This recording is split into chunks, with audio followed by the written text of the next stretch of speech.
Assalamualaikum warahmatullahi wabarakatuh. Hai teman-teman, alhamdulillahirrahmanirrahim. Kita bisa ketemu lagi di pembelajaran online kita, yaitu hari ini kita akan belajar materi bahasa Sunda, yaitu materi terakhir yang ada di tema 1 ya teman-teman. Nah, tema 1 ini bahasa Sundanya berjudul Hirup Sauyunan. Hirup Sauyunan artinya bermakna hidup bersama, indahnya kebersamaan. Nah, di bahasa Sunda tema 1 Hirup Sauyunan ini teman-teman akan belajar 3 hal. Yang pertama belajar pepujian, yang kedua teman-teman akan belajar rarangken, dan yang ketiga teman-teman akan belajar tentang kecap saharti atau kecap sinonim. Kita masuk yang pertama dulu ya teman-teman, tentang pupujian. Apa itu pupujian? Pupujian itu berasal dari kata asal puji. Puji artinya keindahan atau ngahade-hadekeun kapunjulan. Jadi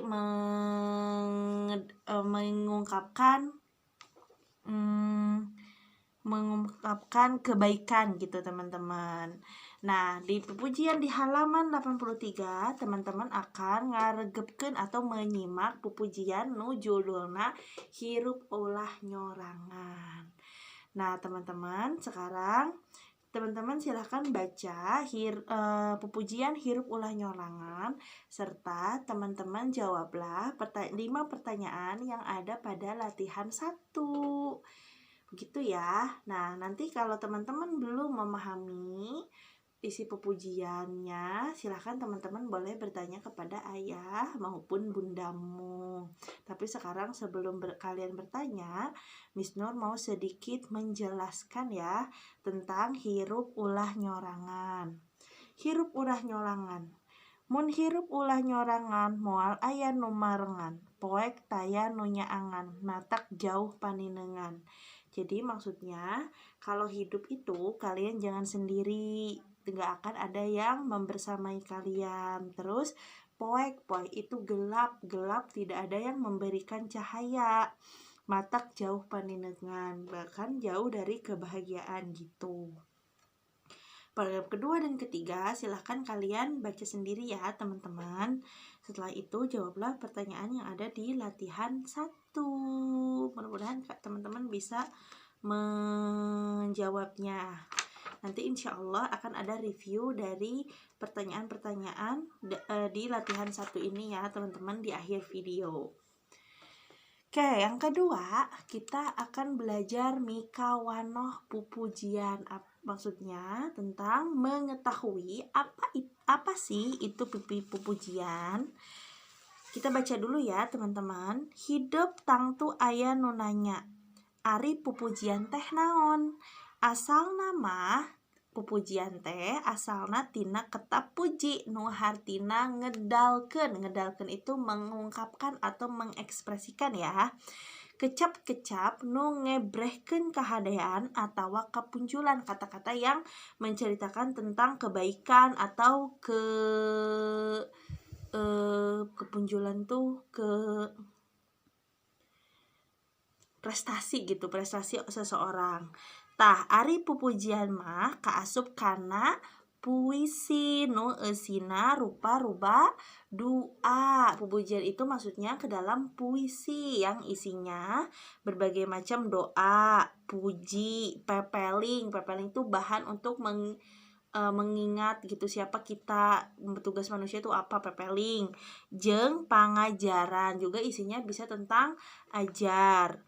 Tapi macana lain digalantangkeun. Nah, tadi Miss Nur maca pupujian tuh salah, harusnya dikawihkeun ya. Kalau ngagalantangkeun itu baca seperti biasa. Nah, pupujian mah kudu dikawihkeun atawa dilagukeun. Tapi mohon maaf nih teman-teman, Miss Nur belum tahu caranya ngawihkeun atawa ngalagukeun pupujian. Silahkan kalau ayah bundanya tahu, ditanyakan bagaimana cara ngawihkeun pupujian ya teman-teman. Kalau belum tahu silahkan teman-teman lihat di YouTube contoh pupujian. Nah, ari ngawihkeun pupujian teh biasana di masjid samemeh dur maghrib. Jadi teman-teman kalau suka dengar sholawatan sebelum maghrib di masjid, nah itu masuknya ke dalam pupujian atau bari nungguan waktu sholat. Misalnya misalnya sudah azan belum ada makmumnya, biasanya suka di ngawihkeun pupujian heula. Nah, umum nama pupujian teh ngawengku sifatnya ada 6 hal. Isinya bisa memuji keagungan Allah. Kedua, sholawat ke Kanjeng Nabi. Ketiga, doa jeung neda ampunan, berdoa dan minta ampunan dari Allah. Neda syafaat, minta syafaat dari Kanjeng Rasul. Nasihat ke umat, nasihat ke banyak orang supaya ngajalankan ibadah, supaya menjalani ibadah dan memperbanyak amal salih. Yang keempat, pengajaran tentang keimanan, rukun Islam, fikih, dan lain-lain gitu. Nah, pupujian teh kaasup dina pengajaran akhlak yang hirup ulah sauyunan. Tandanya kita harus hidup bersama, gak boleh saling menjelek-jelekan, gak boleh saling membuka kejelekan orang lain. Nah, isi pupujian yang ada di halaman 83. Nah, teman-teman, ari pupujian teh, pupujian ini dibentuk dalam bait. Bait artinya seperti paragraf gitu teman-teman. Nah, di dalam puisi atau pupujian itu bentuknya seperti bait. Satu bait ada 4 baris. Nah, bait dalam bahasa Sunda namanya pada. Sapada sama dengan sabait. Nah, satu bait itu ada 4 baris. Berarti satu sapada aya 4 pada lisan. Jadi baris itu pada lisan. Teman-teman jangan tertukar ya. Kalau pada itu bait, kalau pada lisan itu baris gitu. Harus diingetin. Nah, pupujian dalam satu baris teman-teman ada 8 suku kata. Misalnya ada katanya di pupujian di halaman 83, mun hirup ulah nyorangan. Coba kita hitung ada berapa suku kata ya. Mun hirup ulah nyorangan. Ada berapa teman-teman? Ada 8 suku kata. Nah, satu pada lisan, sapada lisan aya 8 suku kata. Suku kata dina bahasa Sunda namina engang. Jadi sapada lisan namina sapada lisan aya 8 engang. Jadi setiap baris ada 8 suku kata. Begitu teman-teman. Nah, jika kalian perhatikan di halaman 83 yang di pupujian judulna hirup ulah nyorangan, ada tilu pada. Sapada ngandung 4 pada lisan. Sapada lisan ngandung 8 engang. Engang teh suku kata ya teman-teman. Nah, kenapa ada 8 engang? Kunaon aya 8 engang? Soalna maksudna teh sangkan anjeun babari ngawihkeunana supaya kalian gampang melakukan pupujian itu gitu. Nah, sekarang biasanya teman-teman setiap pada lisan itu diakhiri oleh engang kan. Nah, setiap ujung engang ujung suku kata itu punya suku kata yang sama. Misalnya kita lihat di halaman 83 pada kahiji, mun hirup ulah nyorangan, belakangnya an. Moal aya nu marengan, belakangnya juga an. Nah, setiap pada lisan itu punya suku kata akhir yang sama. Nah, suku kata tungtung engang nu boga sora nu sarua namina purwa kanti. Jadi setiap pada lisan itu punya satu suku kata yang sama. Baris ke-1, baris kedua, baris ketiga, baris keempat punya ujungnya yang sama ya ujungnya. Nah, kalau ujungnya sama itu namanya purwa kanti. Mudah-mudahan teman-teman memahami ya penjelasan dari Miss Nur. Sekarang coba teman-teman kita akan mencoba untuk ngawihkeun pupujian. Nah, di handap di halaman 85 hideep gaduh hiji contoh pupujian nu judul nu teu aya judulannya. Pupujianna urang kita kawihkeun babarengannya. Hayu geura saradia mengpeung keur hirup di dunia, awal keur sampeureun jaga, di akhir moal sulaya. Nah, itu kan ujungnya sama semua engangnya. Gitu. Nah, sekarang teman-teman coba kawihkeun pupujian pada kadua, pada katilu, pada kaopat jeung pada kalima ku hideep nyalira ya sendiri teman-teman. Sekarang kita sudah tadi penjelasan soal pupujian sudah dibahas. Mudah-mudahan teman-teman memahami. Sekarang kita akan masuk ke pembelajaran berikutnya, yaitu tentang rarangken hareup. Nah, teman-teman apal teu naon eta rarangken teh? Rarangken dalam bahasa Sunda apa artinya? Kata depan, betul. Rarangken itu kata sambung, bukan kata depan, maaf ya, kata sambung. Misalnya, rarangken itu ada kata sambung, ada hareup di depan, ada rarangken tukang di belakang, gitu ya, teman-teman. Nah, sekarang kita akan membahas ke rarangken hareup. Hideep nyaho naon ari rarangken teh? Nya rarangken teh engang atau suku kata yang disambungkan, nu disambungkeun jeung salah sahiji kecap. Misalnya ti ditambah balik jadi ti balik. Rarangkenna ti, kecapna balik. Jadi kecap anu ngandung rarangken nyaeta ti balik gitu.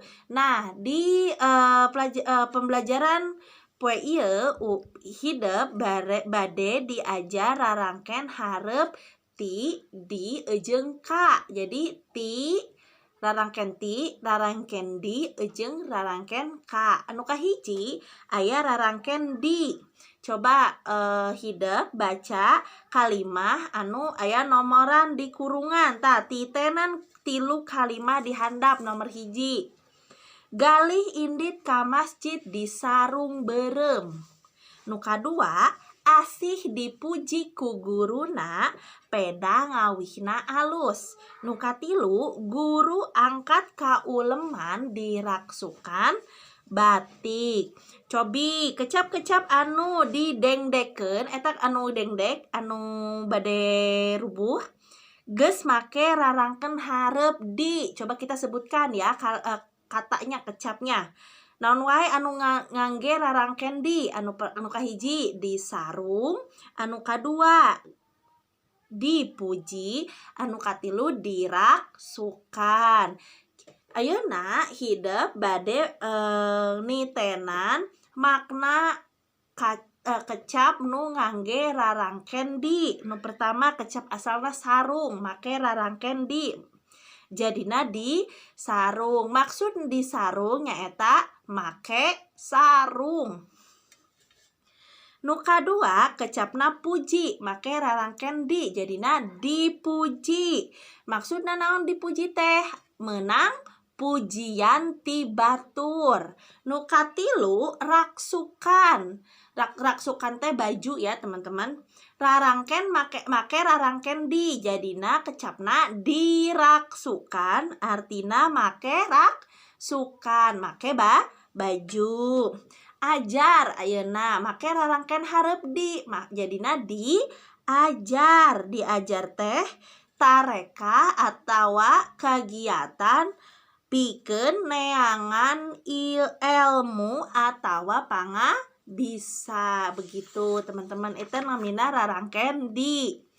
Jadi contohnya tadi di sarung, diraksukan, dipuji, begitunya. Nu kadua ayeuna urang bade diajar rarangken hareup ka.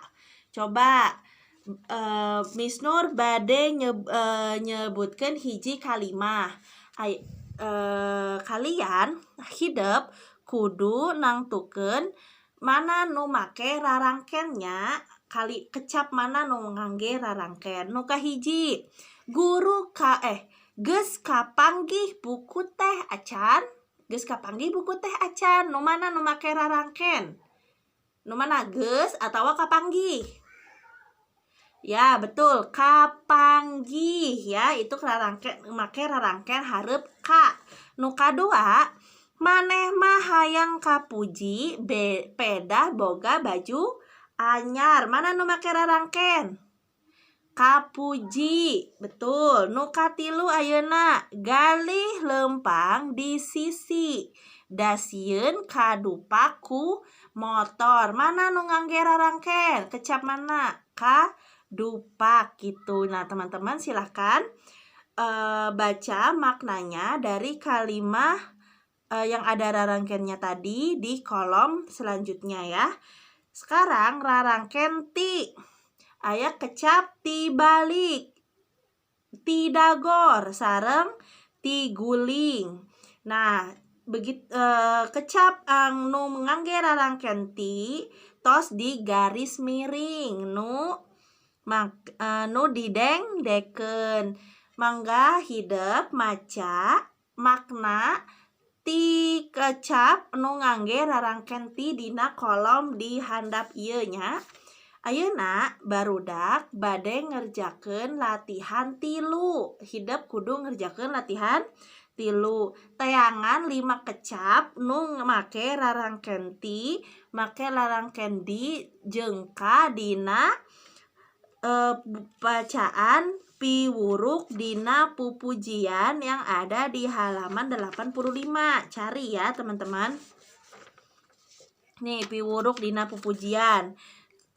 Terus nu kadua, hideuk mangga nempatkeun atawa ngajodohkeun gambar jeung kecap anu ditulis ku Miss Nur. Nyaeta ti tajong, di kuramas, diajar jeung ti teuleum. Tempatkan kecap-kecap anu aya anu disediakeun ku Miss Nur di kolom nu tos disayagikeun nya, teman-teman. Nah, ayeuna anu terakhir urang bade diajar nu namina kecap saharti. Kecap saharti dina bahasa Indonesia namina sinonim. Hideuk pasti apal nu namina sinonim. Sinonim teh persamaan kata. Nah, teman-teman bade ngerjakeun latihan, kudu ngerjakeun latihan 4 ngajodohkeun teangan papasangan kecap nu saharti. Nah, mudah-mudahan penjelasan tim Miss Nur bisa dipahami. Sampai di sini dulu ya pembelajaran kita. Terima kasih teman-teman sudah menonton video ini. Mudah-mudahan kita selalu diberikan kesehatan. Akhirul kalam, I say wassalamualaikum.